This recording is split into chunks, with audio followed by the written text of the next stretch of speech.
luar biasa. Kita kembali menyaksikan sebuah drama intelektual kelas abal-abal, diperankan oleh sosok yang mengaku pembela kebenaran, namun sesungguhnya sedang menari di atas panggung propaganda. Ahmad Khozinuddin, pengacara TPUA. Alih-alih menjadi sosok pencari keadilan, ia justru berubah menjadi operator framing yang berbahaya, menyerang institusi penegak hukum dengan retorika licik yang dibungkus dalih demokrasi. Mari kita kupas pelan-pelan tapi dalam. Apa yang dilakukan Ahmad Khozinuddin bukanlah kritik yang sehat. Ini adalah pola serangan sistematis. Ia membangun narasi seakan-akan kepolisian Republik Indonesia bukan hanya tidak netral, tapi juga menjadi alat kekuasaan. Ia menuding kepolisian melindungi Jokowi dari kasus yang ia sebut ijazah palsu, tanpa bukti otentik, tanpa dasar hukum yang sahih, hanya mengandalkan asumsi liar yang kemudian dikemas rapi dan dilempar ke ruang publik. Tujuannya jelas, menggiring opini, menciptakan persepsi sesat, dan merusak kepercayaan masyarakat terhadap negara. Framing ini bukan sekadar berbahaya, ini subversif. Kepolisian dalam hal ini dijadikan tumbal atas manuver politik murahan yang dibungkus bendera suci, pembelaan terhadap rakyat dan kebenaran. Padahal siapapun yang memiliki akal sehat bisa melihat tuduhan Ahmad Khozinuddin adalah tuduhan kosong. Tak ada satupun bukti valid yang menunjukkan bahwa ijazah Presiden Jokowi adalah palsu. Yang ada hanyalah opini dikemas sebagai fakta, lalu disebarkan berulang-ulang agar publik ikut larut dalam kebohongan. Dan yang lebih menyedihkan, serangan ini tidak berhenti pada sosok Jokowi. Target utamanya adalah institusi negara.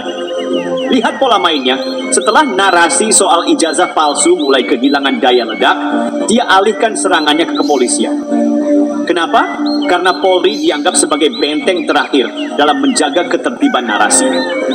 Maka dihantamlah institusi ini dengan insinuasi murahan bahwa mereka tak lagi independen, tak lagi profesional, hanya tunduk pada kekuasaan. Ini bukan kritik, ini adalah sabotase terhadap kepercayaan publik. Kita tahu Polri saat ini sedang membangun wajah baru dengan jargon presisi, prediktif, responsibilitas, dan transparansi berkeadilan. Mereka berbenah, mereka memperbaiki citra, dan mereka berusaha menjadi institusi yang bisa dipercaya publik. Namun, upaya itu secara brutal dirusak oleh orang seperti Ahmad Khozinuddin yang tak segan menjadikan Polri sebagai musuh imajiner demi mendongkrak citra personalnya sebagai pahlawan bayangan. Inilah yang berbahaya, ketika opini sesat dikemas sebagai perjuangan.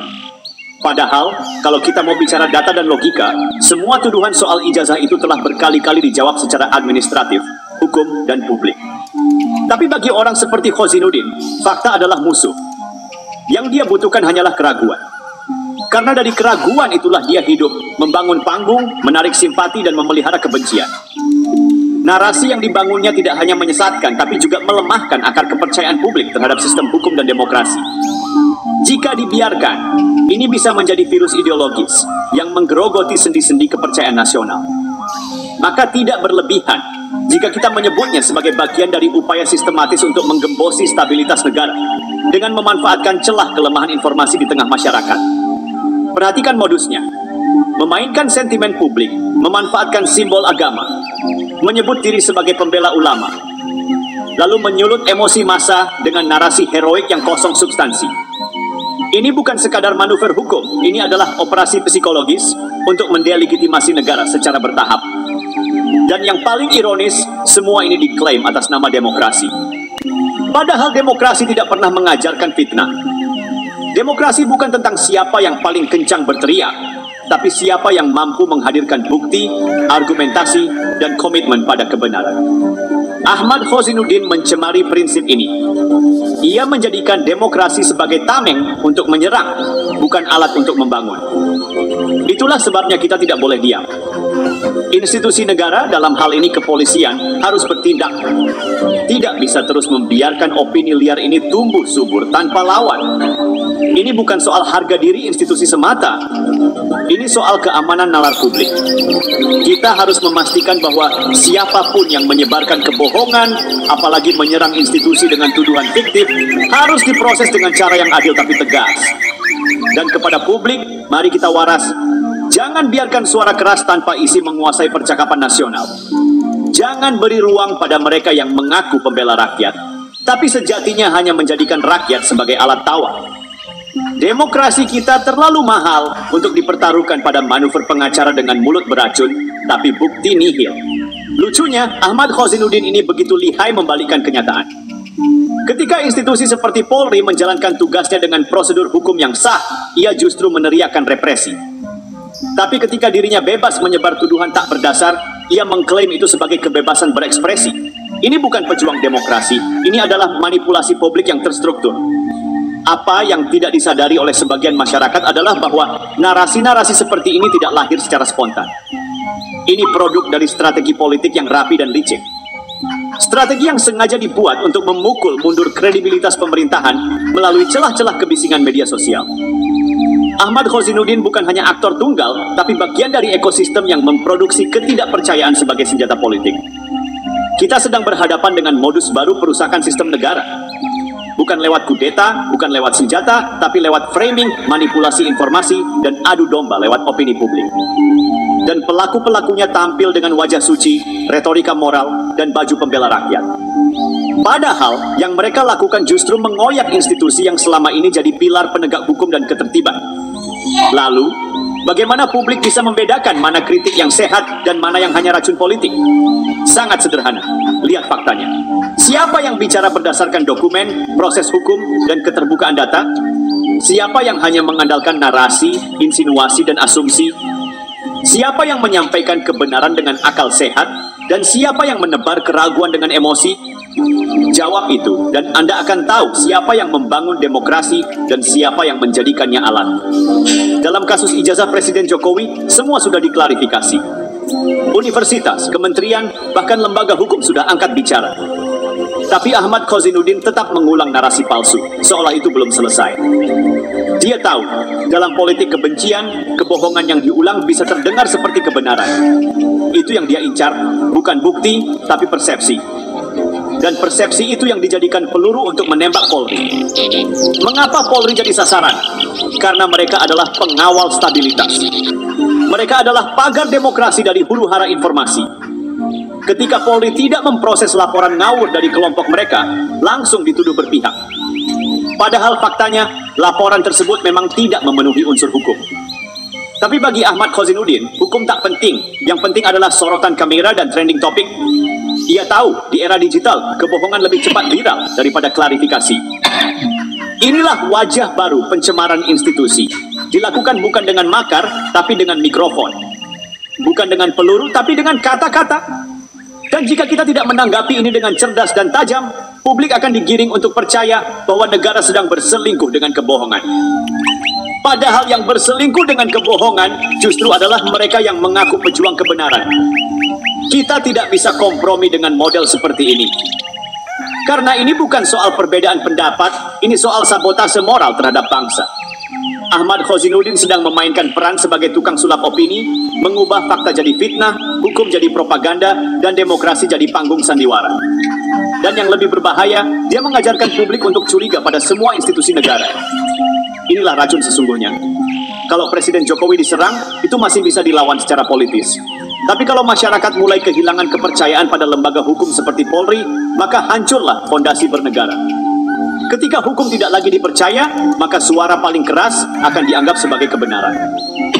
Dan saat itu terjadi, demokrasi berubah menjadi tirani populisme murahan. Inilah yang kita hadapi hari ini.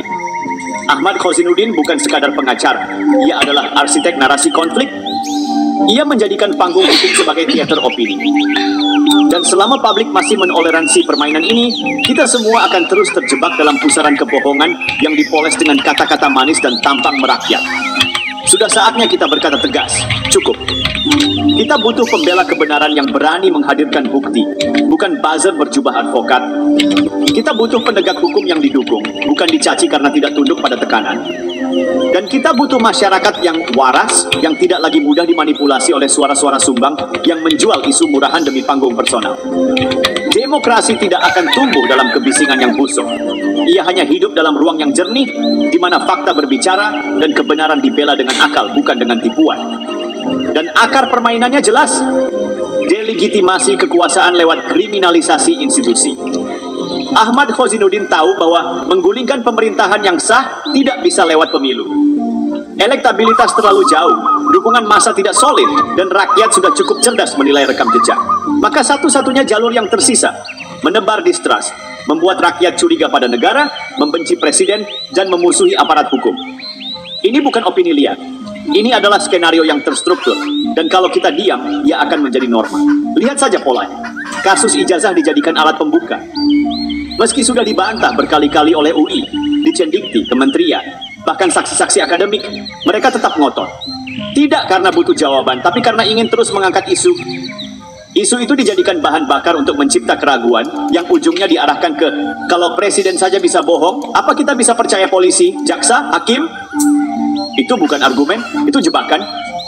Dan ketika Polri tak memproses laporan mereka yang cacat substansi, mereka menuding polisi tidak netral, polisi melindungi kekuasaan, polisi takut. Padahal sesungguhnya yang takut itu mereka takut kehilangan momentum, takut kehilangan panggung, takut rakyat berhenti percaya pada karangan mereka. Ahmad Khozinuddin memainkan peran ini bukan dengan tangan kosong. Ia datang dengan jaringan. Dengan dukungan media partisan, kanal YouTube yang terus memelintir fakta, dan barisan komentar-komentar anonim yang menekan publik opini. Ini bukan kebebasan berpendapat, ini adalah produksi kebohongan massal. Framing jahat itu tidak terjadi secara acak, ia diproduksi, diskenariokan, dikirim ke kepala publik, dan anehnya ia membungkus semua itu dengan jargon-jargon suci.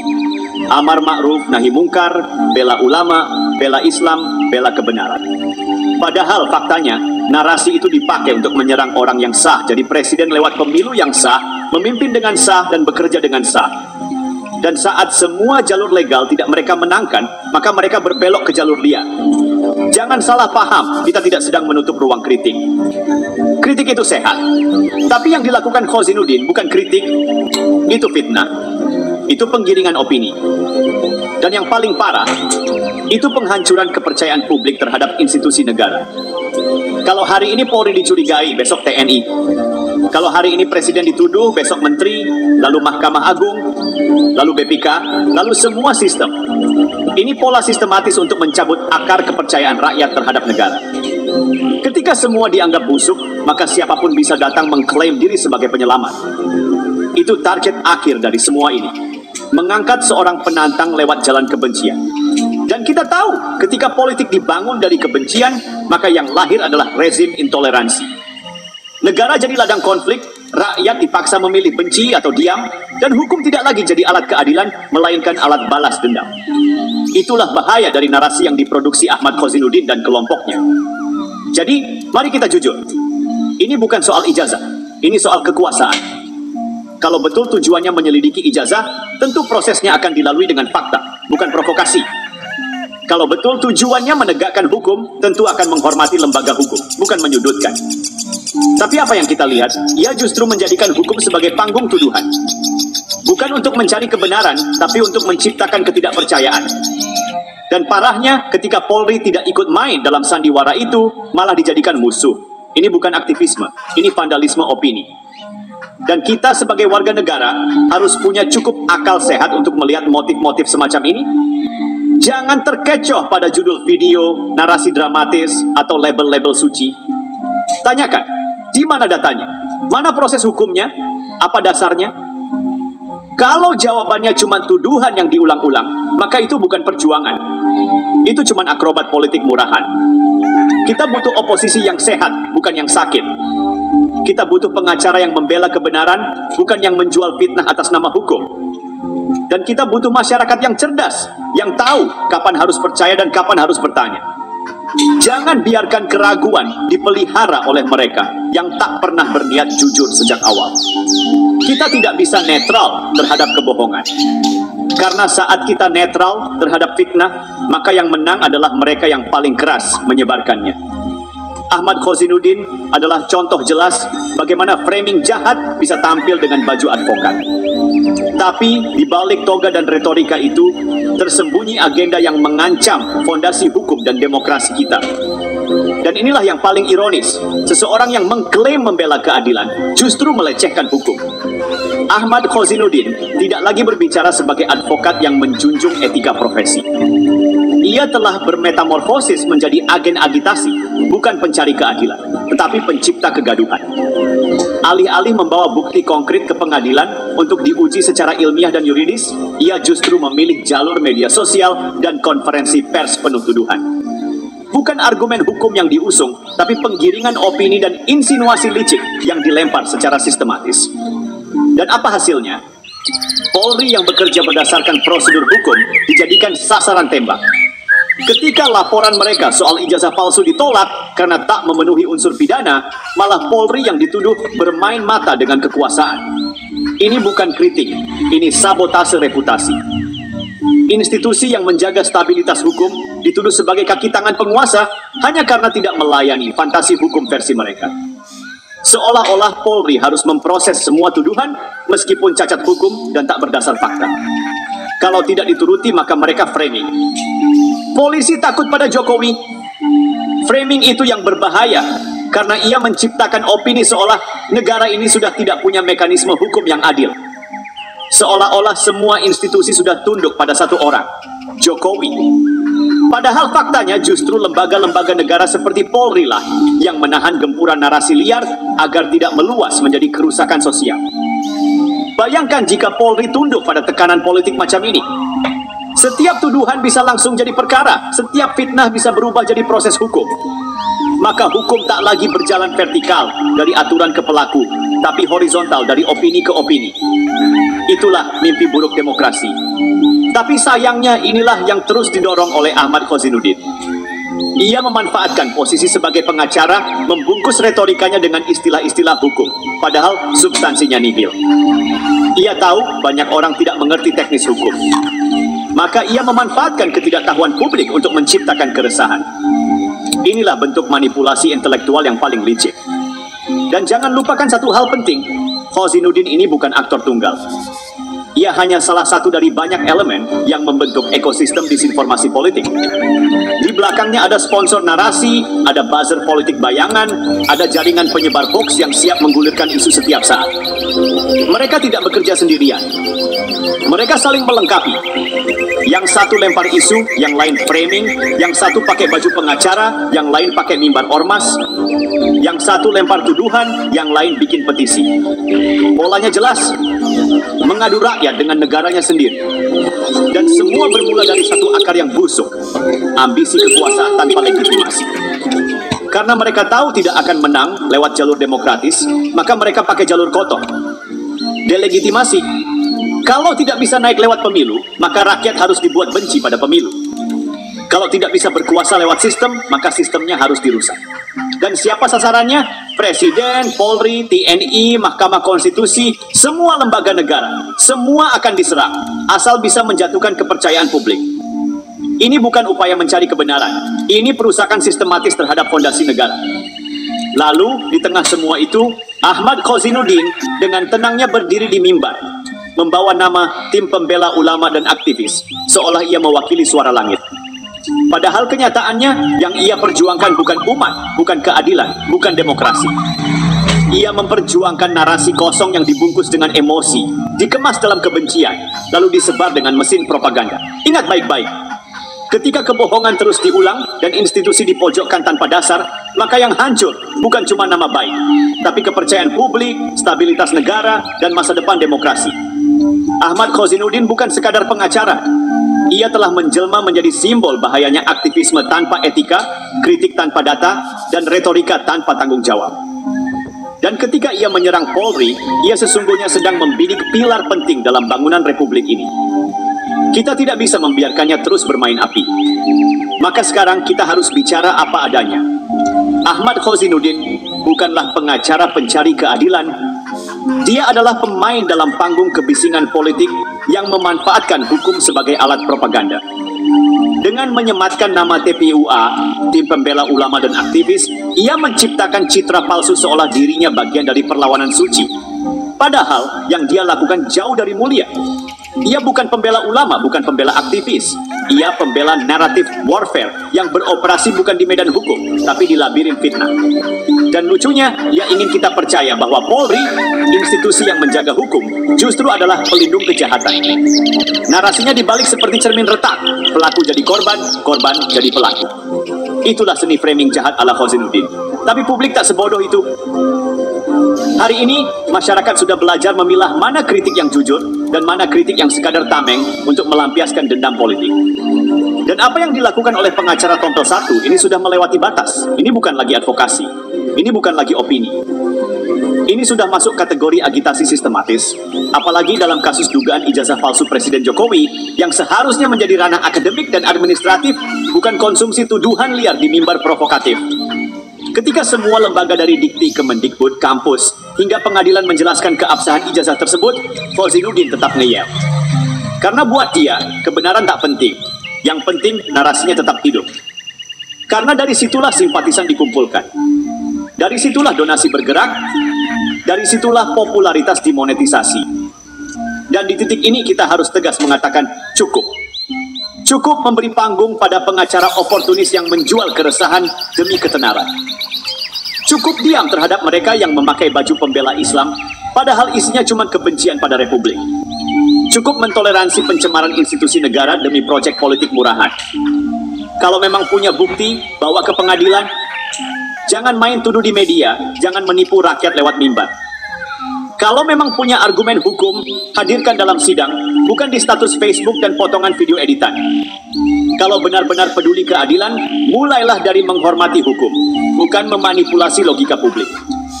Dan kepada Ahmad Khozinuddin, pengacara Tompel dari TPUA, dengarkan baik-baik.